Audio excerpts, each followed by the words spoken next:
Hi, and welcome to Piano Teaching Success Q&A. I'm Gillian Erskine, and together with my colleague Paul Myatt, we've created this program for you, so you can get answers to your questions.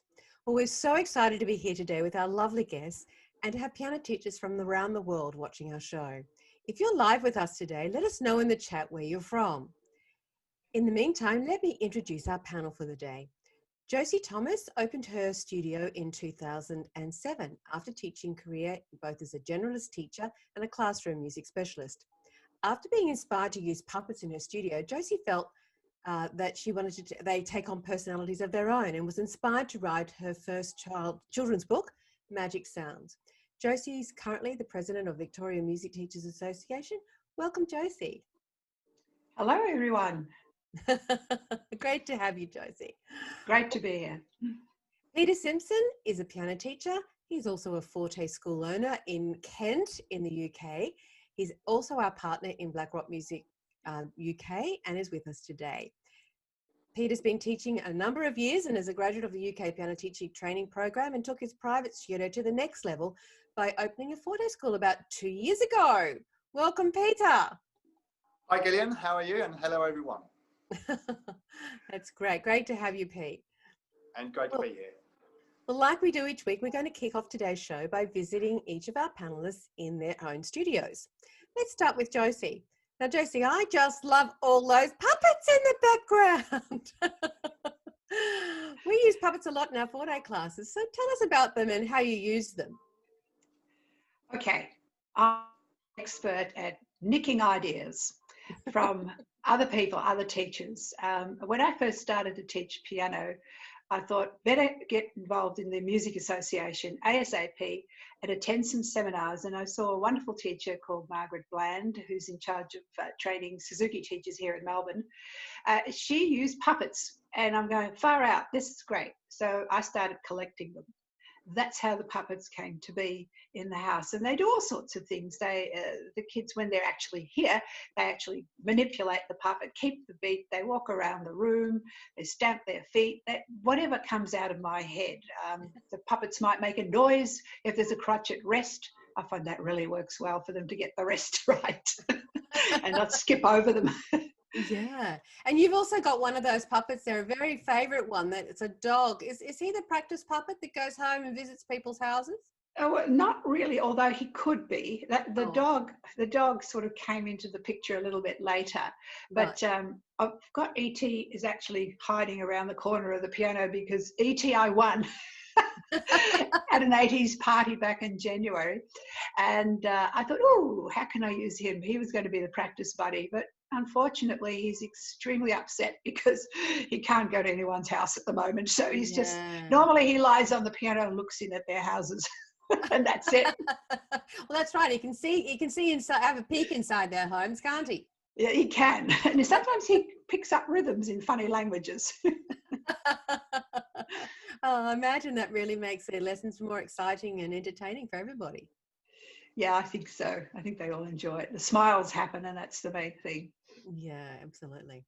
Now, Peter, you've just gone back to face-to-face teaching because so much of the UK has been locked down until, well, it's certainly locked down until the school holidays, and you just come back from your big summer break.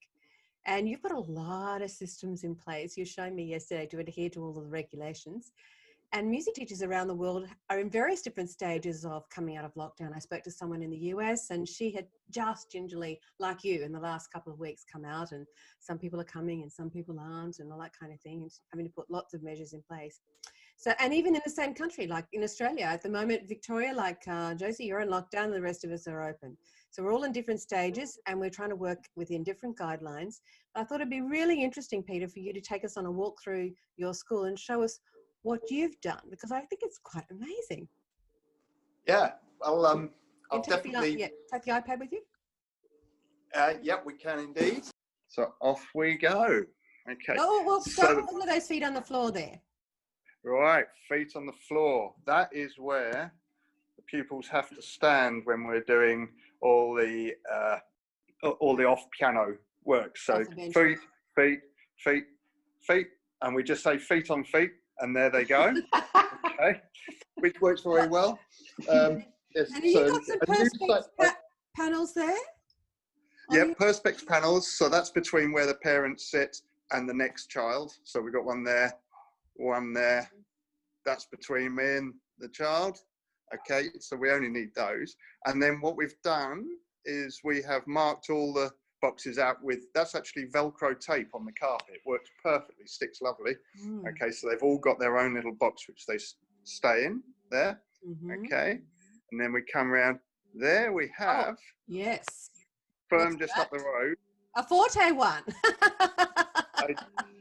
At huge expense, but they're fantastic. So that's an air purifier, and effectively that makes the air in the room just like as if you were outside, which was the idea, because we've got sort of traffic noise out here, and you know we've got winter coming up, so it just wasn't feasible to have windows open.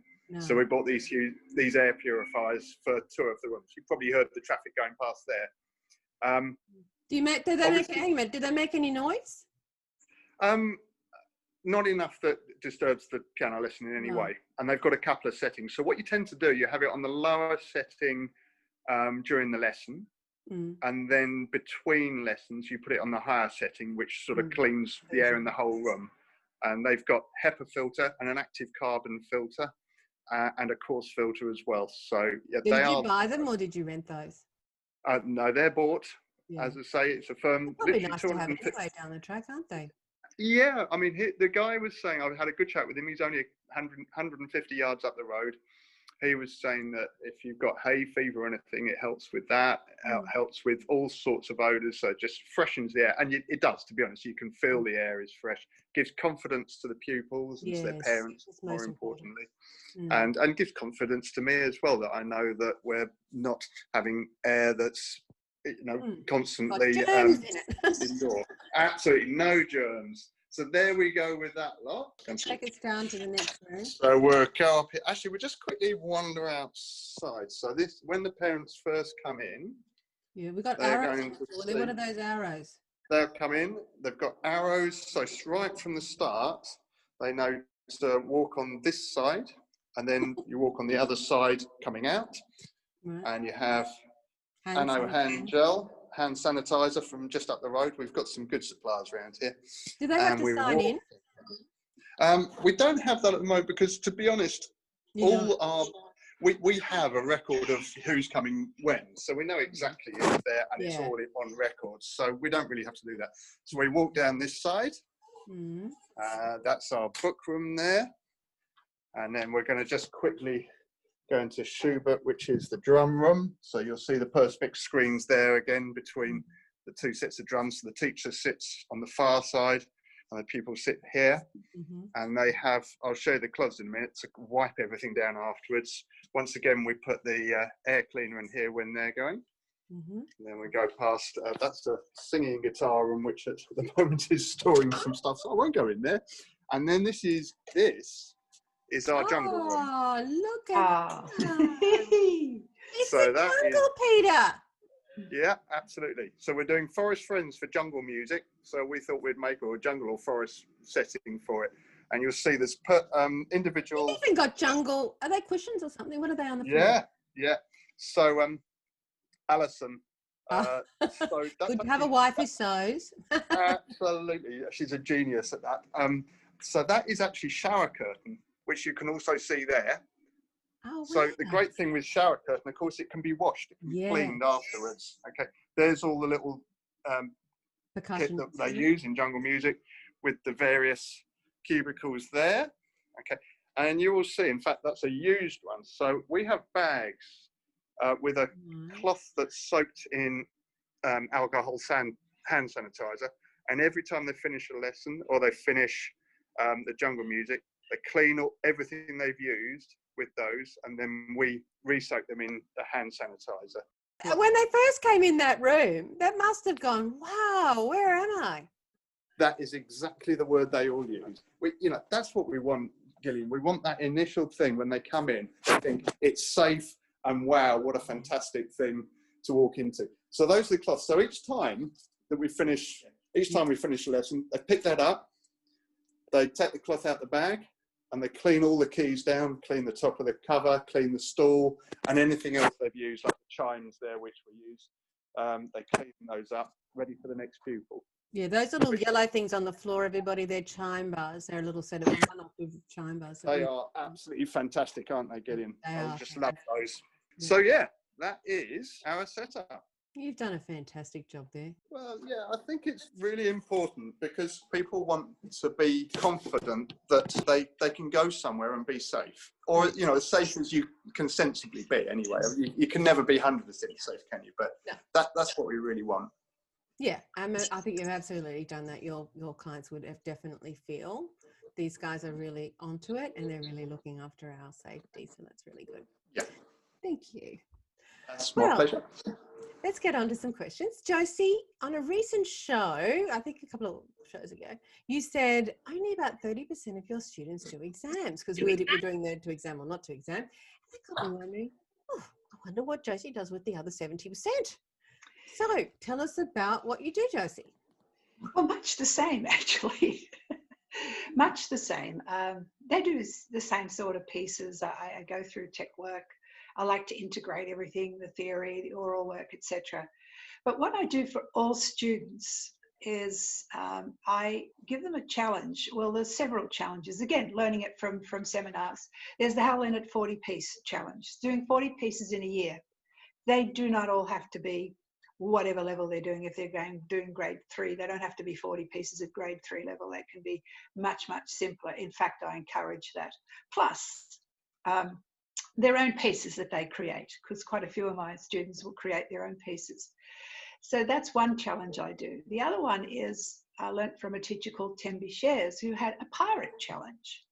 Mm-hmm. And she had different activities in different sections, which was overall music development. And when the student, they choose an icon and then they make a little drawing or whatever they do get it from the internet. Then when they finish the activities in that section, they would put their icon on there. And I've kind of developed that into making a lot more work for myself.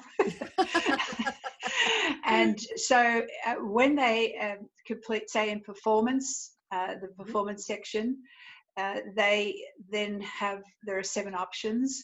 Although I think I've got to reduce them this year. There's not going to be a live concert as such.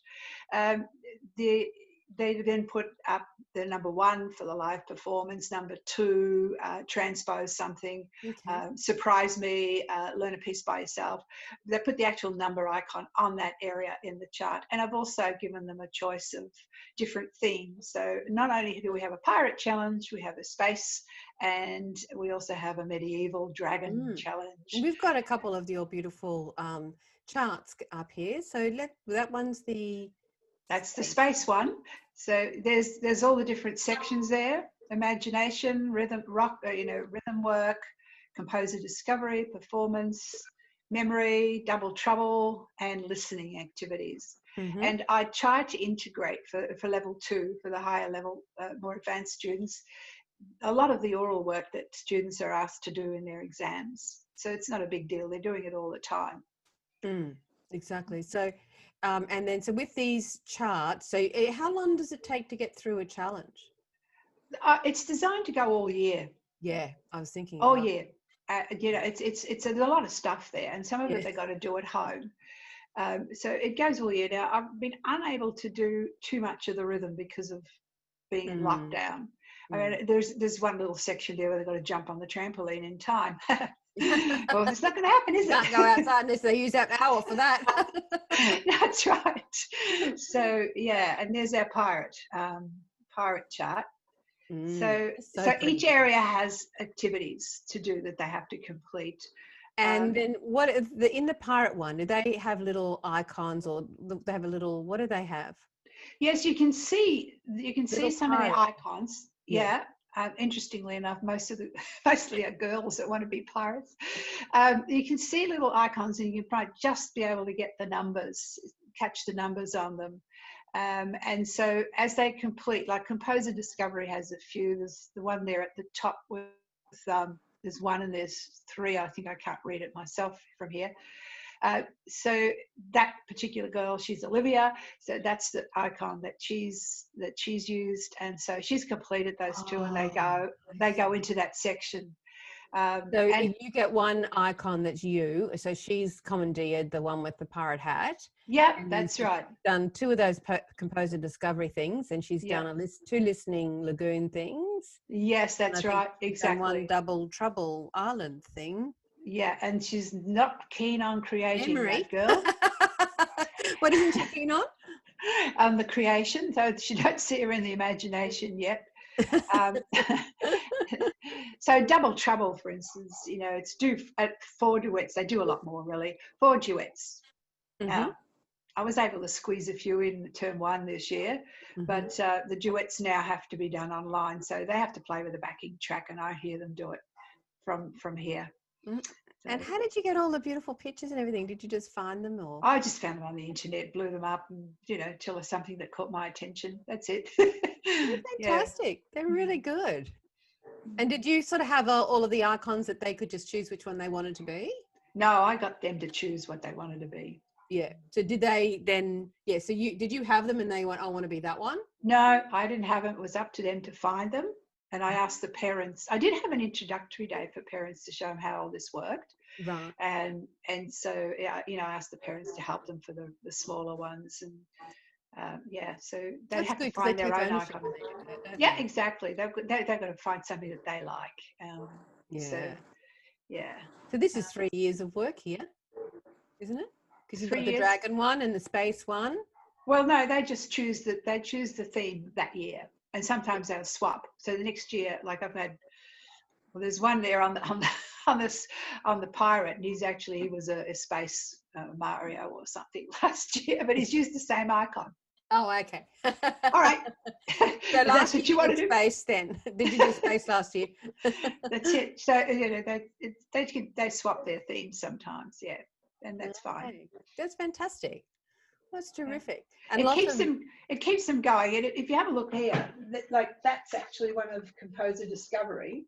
That's on Chopin, and they had to do a poster and list some of the pieces and just find something about it. And I tell them, you are not to write out Wikipedia or copy and paste anything. So I'm not interested. I want you to find out just something very, very simple for them, just so they're aware of it. That's good. That's fantastic. That's really good. I imagine it must have really get them all. It's a reason to do have an rounded education rather than just doing piece after piece after piece after piece. That's it. One of the performance ones is attend a live concert, and at the moment it's to attend one online, which isn't too hard to do.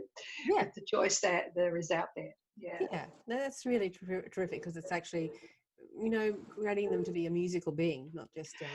Absolutely, and experiencing professionals and just absorbing different styles is so important. And a lot of them don't, unfortunately, have that coming at home.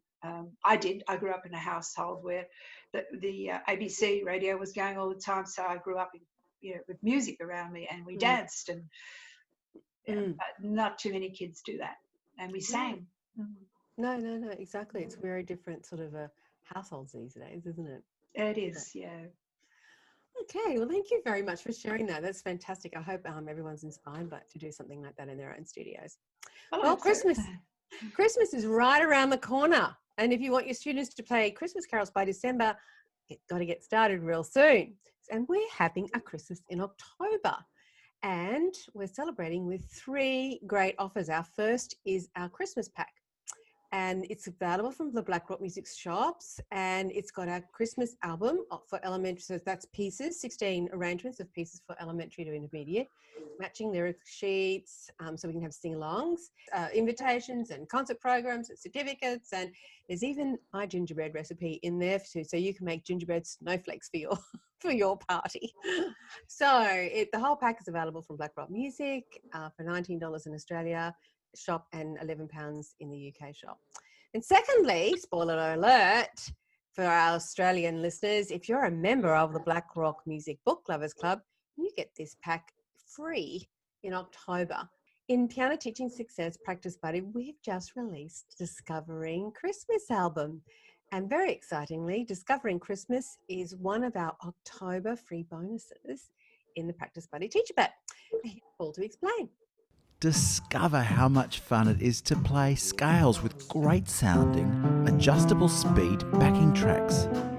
It's fun for you and it's fun for your students. Since we started Practice Buddy, teachers have told us they've been able to outsource scales by engaging parents in the learning triangle, making scale practice the parent's job at home. Lynette from Perth said, "With Practice Buddy, I can largely leave the scales to the mum while I focus on preparing pieces, teaching theory and general knowledge, all in a 30-minute lesson." Practice Buddy takes the pressure off and offers a whole new dimension to playing scales. Not only will your students be learning scales, they'll also be developing a whole range of other skills that you've never dreamt of, such as collaborative playing, oral development, and keyboard harmony skills. See your students focus as they combine the tasks of playing with correct fingers and finger shapes while playing with the backing track music. Watch your students take responsibility for their own learning as you hear them request a particular speed. And of course, the smile on their face as they nail it. It's priceless. Your Practice Buddy Teacher Pack comes with adjustable speed backing tracks for all of the scales and technical work at the correct exam speed for 5 levels of your favourite syllabus. And our popular fast track scale kits with graphical scales are also included for every level. This month, when you purchase a Practice Buddy Teacher Pack, you'll get a pass for one of your students valued at $31 Australian or £19. And the special bonus for you is the Discovering Christmas album with its selections of the world's most favourite Christmas carols, beautifully arranged for students of all abilities and ages. Arrangements from very easy piano to intermediate standard of all your favourite carols, including Joy to the World, O Christmas Tree, Silent Night, The First Noel, and of course the number 1 and 2 of the Christmas song hit list, Jingle Bells and We Wish You a Merry Christmas. This pack also includes everything you need to create the perfect Christmas student recital with invitations, Christmas carol lyrics book, and certificates. Discovering Christmas Piano is valued at $31 Australian or £19. Your teacher pack, the student pass, and the Christmas Discovering Piano album is valued at $217 Australian or £133.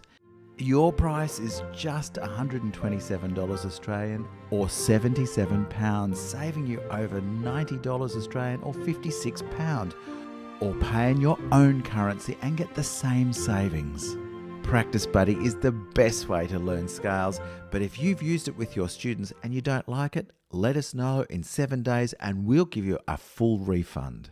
So if you'd like Practice Buddy for you and your students, check it out at pianoteachingsuccess.com and click on the Practice Buddy link. Thank you, Paul. I was working my desk this afternoon and I saw this comment come in, and it came in from an Alexander Liu, so spelled L-Y-U, and he must be an Amy B grade 3 student, and he said, "I really like the music." I thought, oh, you've just made my day. Thank you, Alexander.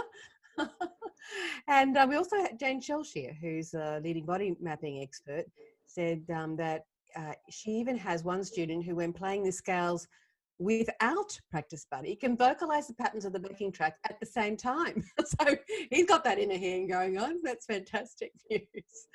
And she loves how it's transformed what can often be a one-dimensional activity into a multi-dimensional learning activity. So that's fantastic. Thank you, Jane. It feels so good to get feedback like this and to know that Practice Buddy is working for you as it works for us. So terrific. Thank you. Well, when looking at our greatest challenges in teaching piano, many teachers say teaching creativity and the stuff we weren't taught is their greatest challenge. And for many of us, creativity and composing is a bit of a mystery. So, Peter, what do you do with creativity? Hi, Gideon. Right, so when I first met Paul and he started talking about Forte, I was blown away, to be honest. I just thought, I mean, he wanted me to sell his theory books, which I do, but actually, as soon as he started talking about Forte, I was just switched on, as you know. And it wasn't long before I was over in Australia getting trained. And the whole thing with Forte is about creativity. That's what I love about it. Right from the start, the first things they're doing, they're using castanets to get rhythm. They're using chimes to get pitch. They're using all sorts of percussion, drums and tapping sticks. And obviously we do an awful lot of singing as well. I think that's so important, the singing. And we sing right from the start, and they have no choice. We have the hello song.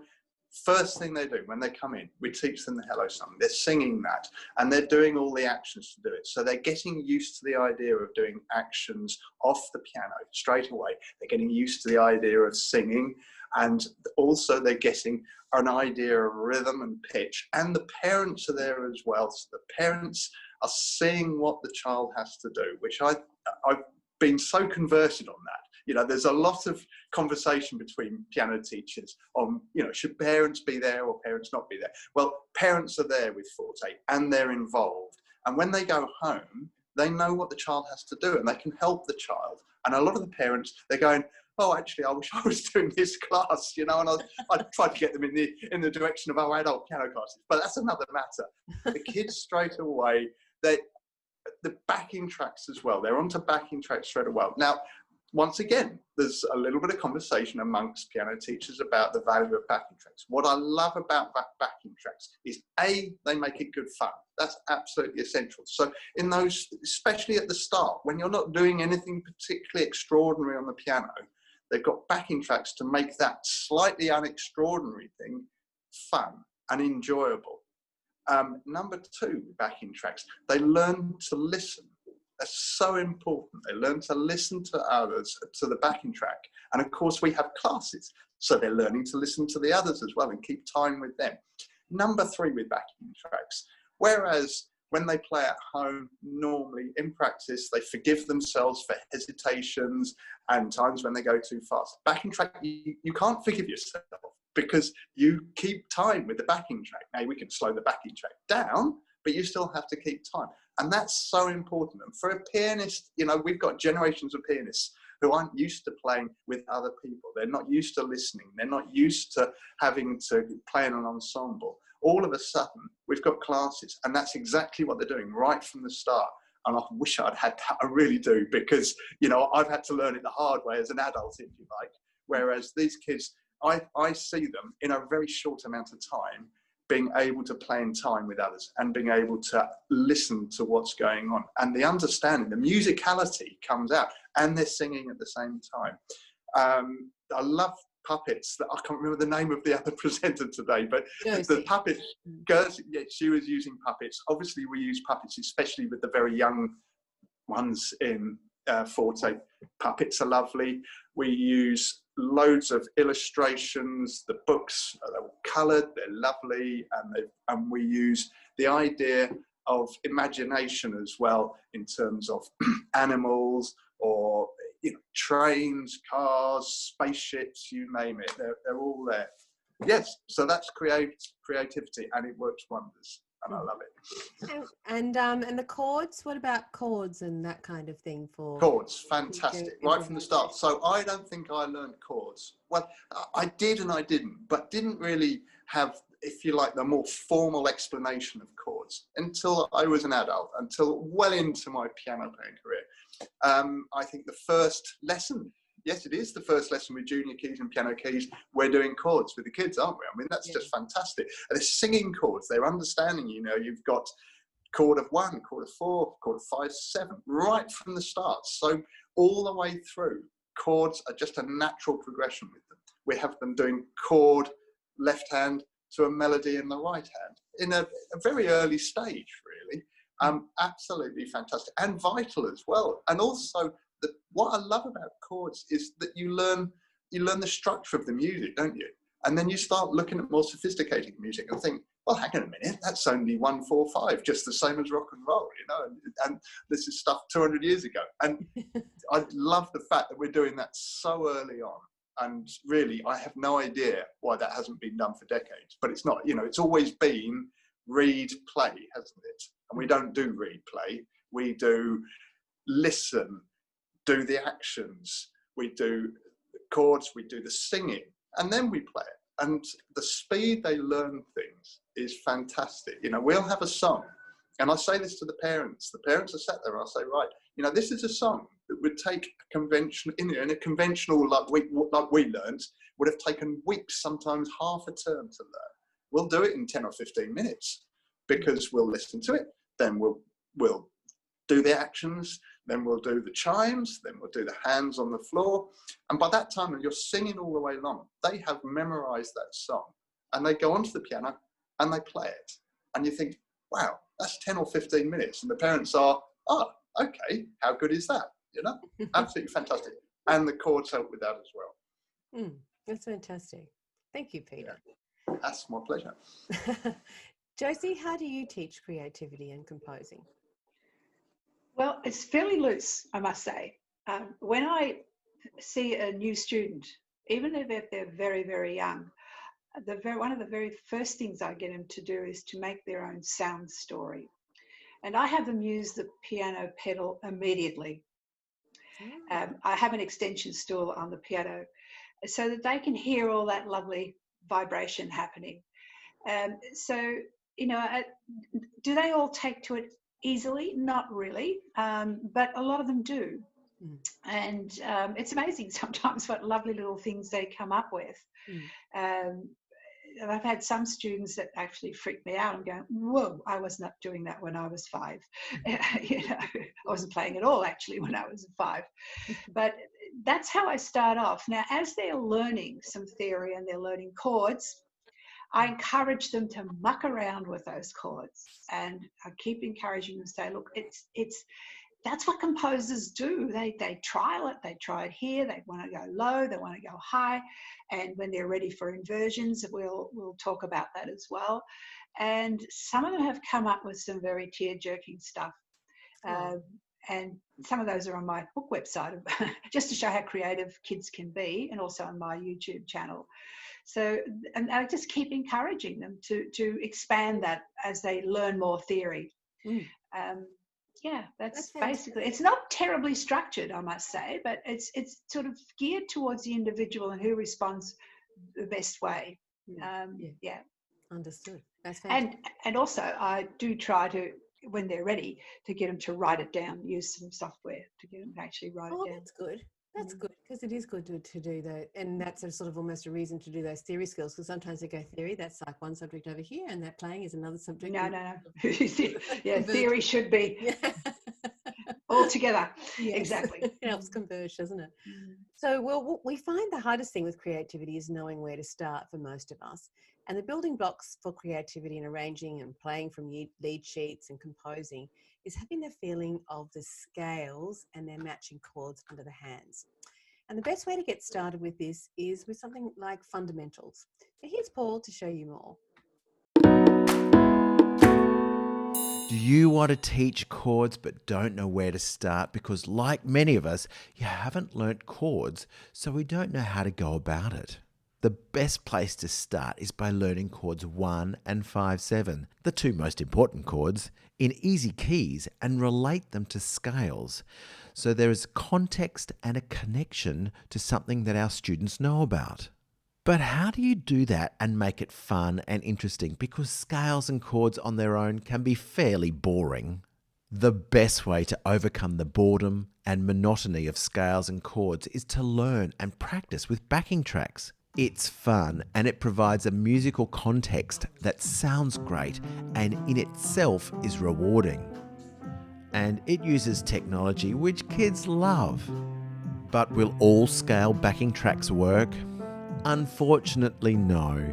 You need backing tracks that have the correct harmony structure so that your students can play either scales or chords and it sounds correct. So we need a simple step-by-step approach. Well, Piano Fundamentals was designed to do just that. Piano Fundamentals starts with pentascales and chords 1 and 5/7. It comes with interactive, adjustable speed backing tracks, studio licensed sheet music, and flashcards, which really help to mix it up. You're going to love all the different backing tracks. There are 2 styles in every white key from C to A, and they're in major and minor. And they've been designed to play along with chords and scales. You'll know that teaching major and minor side by side helps students hear and feel the pattern of tonic, major and minor. After your students are comfortable with the pentascales, extend them into the 1-octave scales of C, F and G major, and their relative minors A, D and E, which use 1 and 5/7 and introduce chord 4. Here's 7-year-old Julia, who can play a D minor scale and is now learning the chords. One of the things you're going to love about Piano Fundamentals is the flashcards.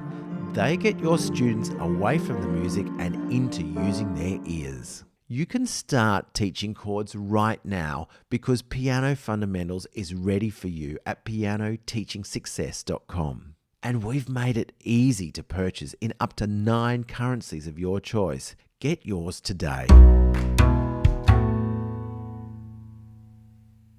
In the introduction, I mentioned that Josie had published her own creative project, a book called Sounds Magic. And here's Paul with Josie to tell you more about that. Josie, you've created a wonderful book called Sounds Magic, which is about a puppet band. Now, what was the inspiration for this? Bit of a story. I like to give awards to students when they achieve things like the 40-piece challenge. They always get an award, some sort of little present. And I went into readings one day looking for a music book, and I was not happy with what I found there. It was either not appropriate for the age, etc., etc. I walked out of there and going, I'm going to have a crack at this, writing my own book. I've always written a little bit of poetry in my family, for the family, basically, having a little go at them or just funny things.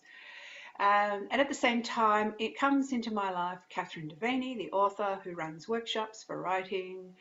She recommends doing your self-publishing, another workshop. Meanwhile, also Riley Van Oesten comes into my life, who is a relative. And Riley is an amazing illustrator, and I thought this is meant to be. It was just perfect for what I had in mind, which was basing it on the glove puppets that I use in my piano lessons. Tell us about some of those glove puppets that you've got there. Well, there's a whole range of them. They keep growing. They live in a beige basket, which is how the story begins. And there really is a beige basket. Oh, here we are. There it is. That's the one that they all live in. And yeah, I just accumulated them. And I got them here, there, and everywhere. Sometimes in a shop, sometimes in an op shop. Sometimes they were given to me. Yeah, and I use them in all sorts of ways in piano.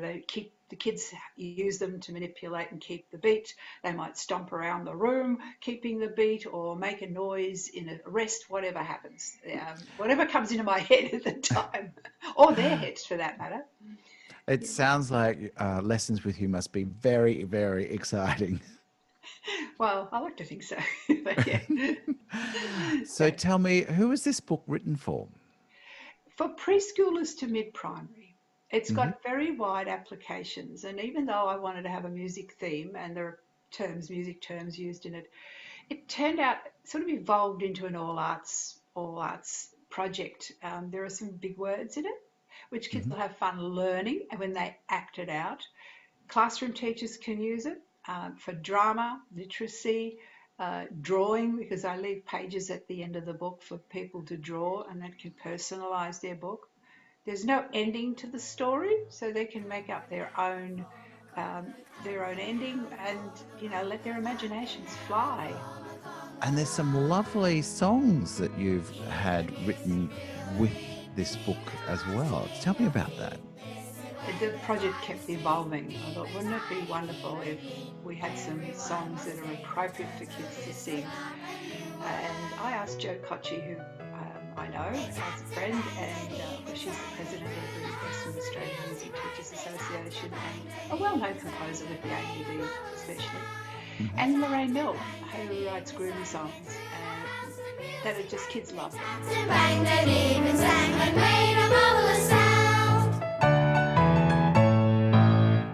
I do intend to try and simplify some of it so that younger players can actually play the music, because some of my students actually attempted that, and one little girl came in, and of course the conga line's in A. She came in and she figured out all the sharps and played the melody, and I'm going, wow, isn't that nice? That's brilliant, isn't it? I love it when they do that. Yeah. So one of my favourite characters was the fivesome, and tell me about the fivesome.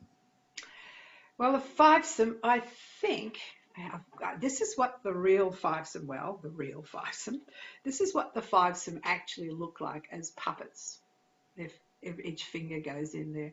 And of course, when I get them to use the puppet, they have difficulty putting their little fingers into all those things, so they flop around a little bit. But I left the illustrations in Riley's hands, looking at the text and what Riley would do. And Riley has came up with an amazing combination of all these birds sitting on emus' back. So, yeah, I love it. We've got a couple of pages to share from the book. Maybe you could read some of the prose for us, Josie. Oh, yes, I'd love to. That'd be great. The fivesome. Oh, boy. They struggled to clang, with all of them wanting to make a loud bang. They argued, you see, with a good dose of glee, as to who would be most musical queen bee. Train driver, bravely leading the throng, shouted, "Stop, stop, something's gone terribly wrong." With forceful meaning he blew forte on his whistle, then firmly commanded, "Let's make music that's blissful." At once all five hung their colourful heads, now wishing they could hide in their cane basket beds. "No chance, you Aussie birds. You want everyone to think you are nerds."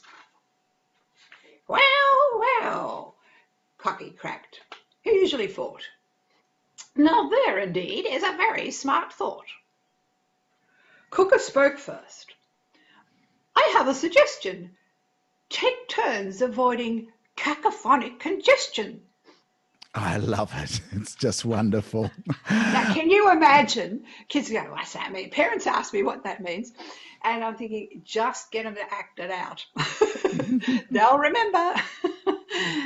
And where can people get your book? Well, they can order it from my website, josiethomas.com.au. Just give me an email. You can also get it from Amazon, Booktopia, and Book Depository. And Josie has been incredibly generous that Q+A viewers can get 50% off the paperback version at josiethomas.com.au, and that's for delivery anywhere in the world. What a delightful book. Thank you, Josie. That's fantastic. Well, in keeping in the theme of creativity, we're going to share some creative teaching strategies for what could otherwise be a bit of a boring piece. So here's Paul with some teaching ideas around the piece Echo, or The Echo, by Thomas Oesten, an ABRSM Grade 1 piece. The first part is the preparation for learning. So obviously you want to prepare this, and in Grade 1 they're going to be doing broken chords. So place to start, so actually doing the whole chords first, and then playing a scale with chords.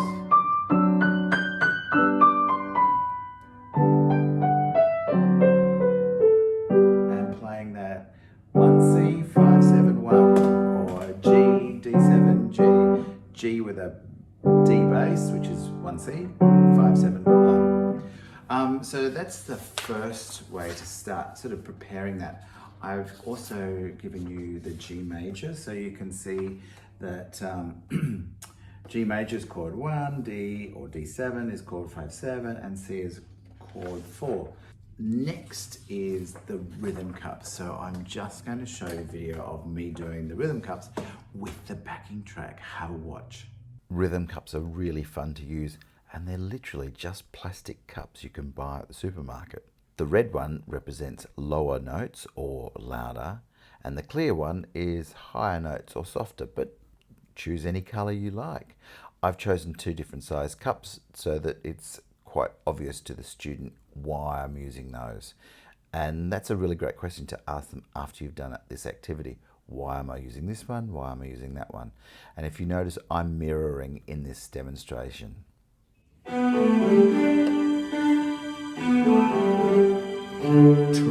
T-ta, triple T-ta, triple T, triple T, triple T, triple T-ta, triple T-ta, triple T-ta, triple T, triple T, triple T-ta, rest, triple T-ta, triple T-ta, triple T-ta, triple T, triple T, triple T, triple T-ta, triple T-ta, T-ta, rest, triple T-ta, T-ta, rest. Now, I had to practice that a bit, so I highly recommend that you have a practice before you teach like that.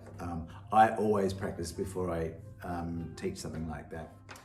The studio offers you ready-made teaching success guides with step-by-step instructions on how to embrace whole body learning in your studio. Join the waitlist now to find out more about the Piano Teaching Success Studio.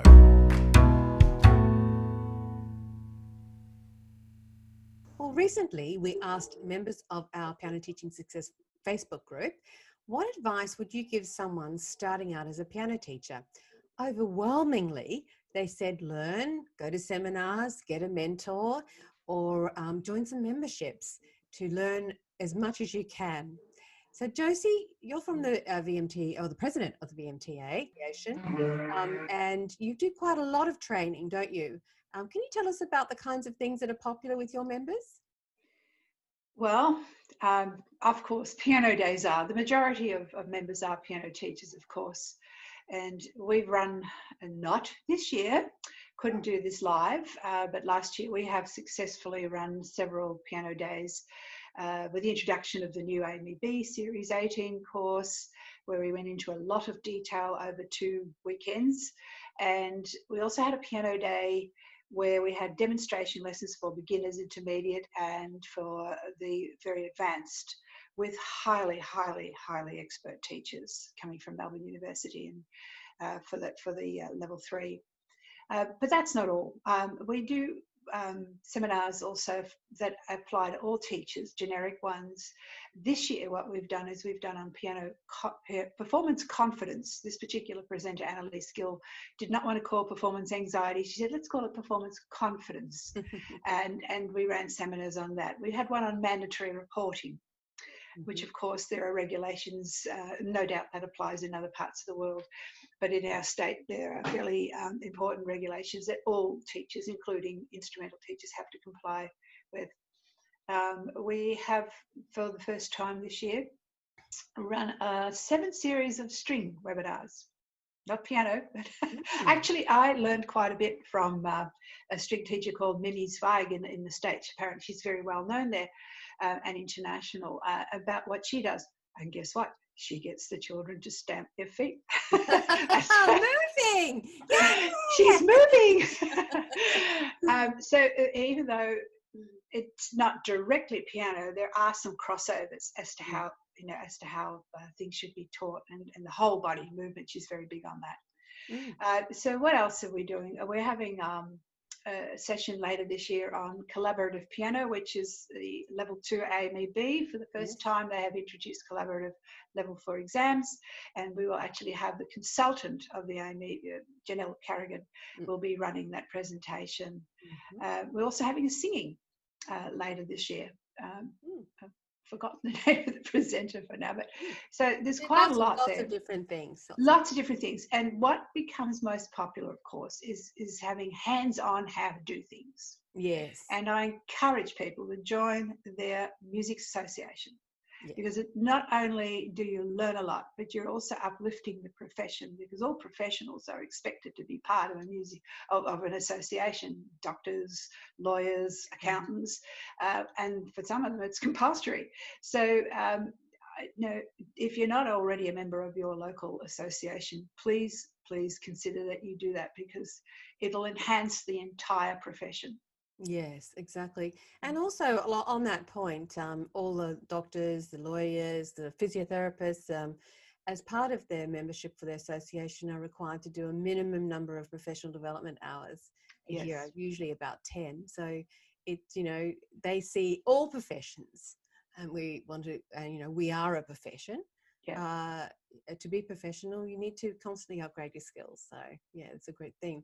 Well, there are lots of great music teachers associations out there to help us all become better teachers, from the MTNA in the US to state-run organisations like the MTA and other state organisations like Texas Music Teachers Association and the European Piano Teachers Association, who published the magazine The Piano Professional. Paul had an article about group teaching published in the September edition.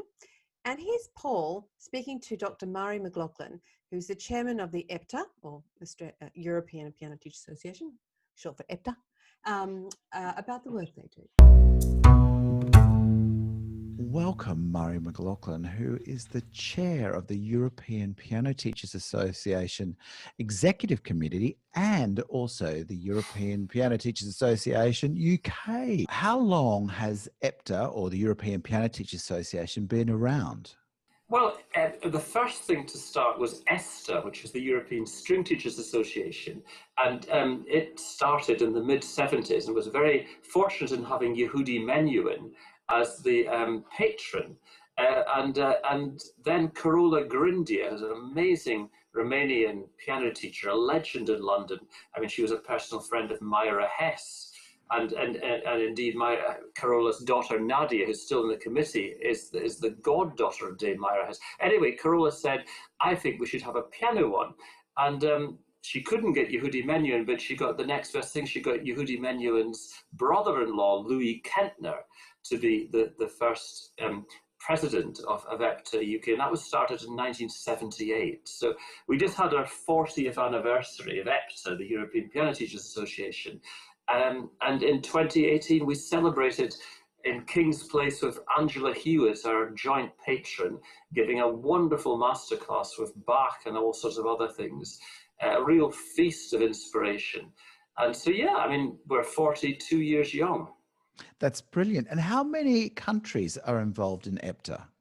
Well, it started off, and there was just EPTA, that was it. But very quickly after 1978, other countries expressed interest in getting involved. Iceland was one of the very first ones, and then Holland, and then the Netherlands.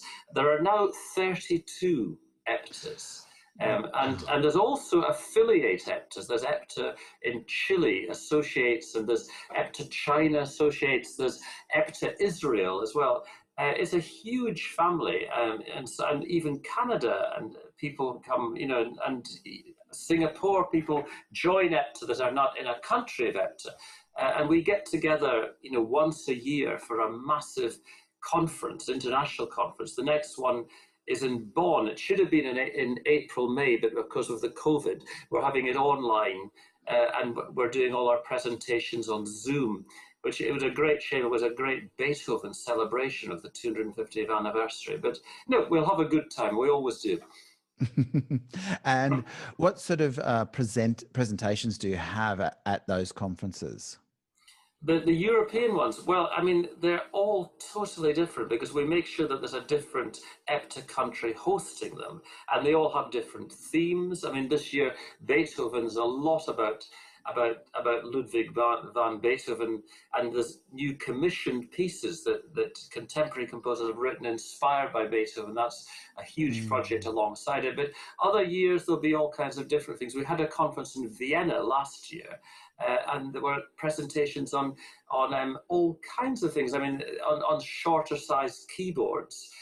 We had always pedagogy, always new music, new material, performing, just everything to do with the huge universe of not just piano pedagogy, but piano inspiration, development, technique, repertoire, playing, everything. One of the things that EPTA do have is the Piano Professional, and I'm very excited to have had a few articles in Piano Professional as well. We're extremely popular, Paul. It's always lovely to have your inspiration, and group teaching is the next one that's just come out in the new issue. So, we're delighted to have that. I mean, Piano Professional is specifically the United Kingdom's flagship magazine, if you like, and we've specifically tried to keep it geared, towards pedagogy and towards the needs, not just of pianists at conservatoire, but more importantly, the piano teachers who are working in their own homes with very young children. And that's really the whole point of EPTA.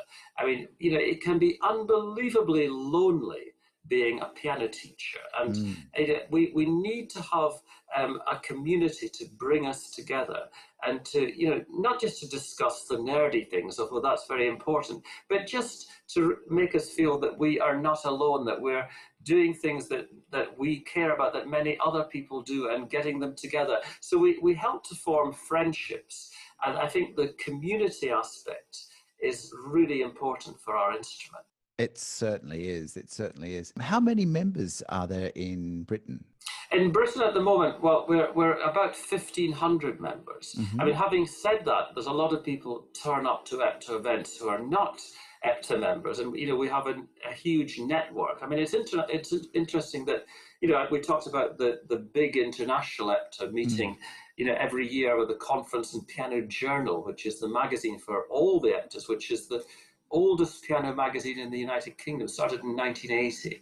But on the national level, EPTA UK, I mean, we have national events like Angela Hewitt playing, but then we have all our regions. We've got 25 regions, and they put on all their events. And what would you say are the three main benefits that members would get from being a member of EPTA? Well, I mean, we've got our handbook here, which is now going on. Everything's going online now. But I mean, the social aspect, which I've mentioned, the community aspect is vital. The inspiration I've hinted at with mentioning Angela Hewitt, or our conferences, people like Peter Donohoe, or whatever. Piers Lane is our president at present. People like that come and give inspiration, but also just the kind of support. I mean, what do you do if a parent refuses to pay your fees? What do you do if you're unfairly dismissed from a school? Acting as a kind of, legal helpline, giving the kind of support in that way, insurance benefits, public liability, all those sorts of things. But I mean, the benefits of EPTA, pages and pages of things that we do. We give, reductions from certain retailers. We give, we give free music to people quite often, and our magazine that goes out 3 times a year gives all kinds of support and ideas and keeps people up to date with what's going on in the piano world. And where can people find out about EPTA? Well, there's our website. That's epta-uk.org or EPTA Europe. That's the starting point. And we do all kinds of competitions or platforms for players to play. And, recently we started EPTA festivals, to kind of give as much flexibility as possible to people who want to play in public and get the chance to share music. And after all, that's what music's about, sharing. Lots of opportunities for the performers, the pupils of teachers, to do things and take part. Excellent. Thank you for your time, Murray. Well, I think Murray was correct there. It can be incredibly lonely. being in your own studio at home and teaching all the time and not really getting a lot of collegiate around you. So it's certainly the Music Teachers Associations offer that. And yeah, we all encourage you to ring up and be part of your local association. And that's all we have time for today. I'd like to thank Josie Thomas and Peter Simpson for being with us today. And as always, you can join our watch list and receive the episode straight into your inbox, or you can catch the replay on our Facebook group. We're going to be back in 2 weeks with a show that promises to get your minds ticking as we explore how to run vacation piano camps and multi-level classes, how to teach multi-level classes and ways to make learning fun. We have Dorla Arpaccio from the US, and Dorla has created piano camp modules for piano teachers looking to run summer vacation programs. And I cannot wait to show you her piano pyramid arrangements for multi-level piano classes. We also will be joined by Katie Nolan, who is an absolute whirlwind. She's just a breath of fresh air and enthusiasm. Katie has tons of great ideas for making learning fun. And I know you're going to enjoy meeting her. Well, make sure you send our questions in to us on teaching groups or anything you'd like to know more about. And there are 3 ways you can do that. You can send us an email, you can post it on our Facebook group, or you can ask us a question on our pianoteachingsuccess.com site. I'd like to thank Paul Myatt, who's been producing today's show and is responsible for all the videos and behind the scenes tech. On behalf of all of us, stay well, and we'll see you in 2 weeks.